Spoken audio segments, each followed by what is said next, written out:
بسم اللہ الرحمن الرحیم۔ السلام علیکم ناظرین، آپ دیکھ رہے ہیں ہمارا یوٹیوب چینل قدیم طب یونانی اور میں ہوں آپ کا میزبان حکیم حبیب اللہ۔ محترم ناظرین، آج میں پرانی کھانسی کے بارے میں بات کر رہا ہوں۔ بڑا اکثیر نسخہ ہے، بہت کامیاب اور زبردست چیز ہے، حکماء حضرات کے لیے بڑی اچھی چیز ہے، وہ بنا کر اپنے مطب میں رکھیں۔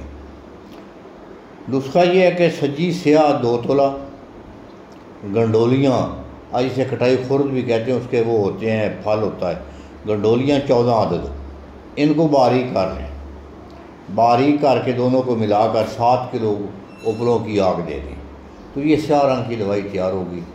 1 رتی عصر کے ٹائم یعنی شام 5 بجے مکھن کے ساتھ دیں تو انشاءاللہ چند دنوں میں پرانے سے پرانی کھانسی ختم ہو جائے گی۔ بڑا کامیاب نسخہ ہے، آپ یہ بنائیں اور دعا میں یاد کریں۔ السلام علیکم۔